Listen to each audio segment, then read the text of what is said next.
സൗദിയുടെ ഡിജിറ്റൽ ആപ്പായ തവൽക്കനയുടെ സേവനം ഇനി ലോകത്തെവിടെ നിന്നും ലഭിക്കും. 1000-ഓളം സർക്കാർ സേവനങ്ങളാണ് ആപ്ലിക്കേഷൻ വഴി ലഭ്യമാക്കിയിട്ടുള്ളത്. സ്വദേശികളുടെയും വിദേശികളുടെയും ഔദ്യോഗിക തിരിച്ചറിയൽ രേഖകൾ ഉൾപ്പെടെ എല്ലാ വിവരങ്ങളും ആപ്ലിക്കേഷനിൽ ലഭ്യമാണ്. 3,40,00,000 ഉപയോക്താക്കളാണ് തവൽക്കനയ്ക്ക് നിലവിലുള്ളത്.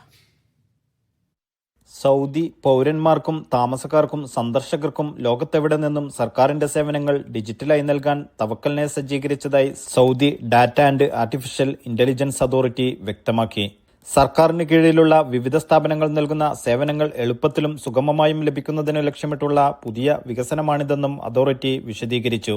നിലവിൽ വിവിധ സർക്കാർ വകുപ്പുകളുടെയും ഏജൻസികളുടെയും 1000-ലധികം സേവനങ്ങളാണ് ആപ്ലിക്കേഷൻ വഴി ലഭ്യമാക്കി വരുന്നത്. സ്വദേശികളുടെയും വിദേശികളുടെയും ഔദ്യോഗിക തിരിച്ചറിയൽ രേഖകളുടെ ഡിജിറ്റൽ കോപ്പികൾ, നാഷണൽ അഡ്രസ് വിവരങ്ങൾ തുടങ്ങിയ നിരവധി സേവനങ്ങളാണ് ആപ്ലിക്കേഷനിൽ സജ്ജീകരിച്ചിട്ടുള്ളത്. രാജ്യത്തിന് പുറത്തുനിന്നുള്ള ഉംറ, ഹജ്ജ് തീർത്ഥാടകർക്കിടയിൽ അവബോധം വളർത്തുന്നതിനുള്ള സേവനങ്ങൾ, പുണ്യനഗരങ്ങളിലെ തീർത്ഥാടനവുമായി ബന്ധപ്പെട്ട പെർമിറ്റുകൾ എടുക്കുന്നതിനും ആപ്പിൽ സൗകര്യമുണ്ട്. ഉയർന്ന സാങ്കേതികവിദ്യയും വിശ്വാസ്യതയും ഉറപ്പുവരുത്തിയാണ് പ്രവർത്തനം. 3,40,00,000 ഉപയോക്താക്കളാണ് നിലവിൽ ആപ്ലിക്കേഷൻ ഉപയോഗിച്ചു വരുന്നത്. Naushad, media 1, Dammam.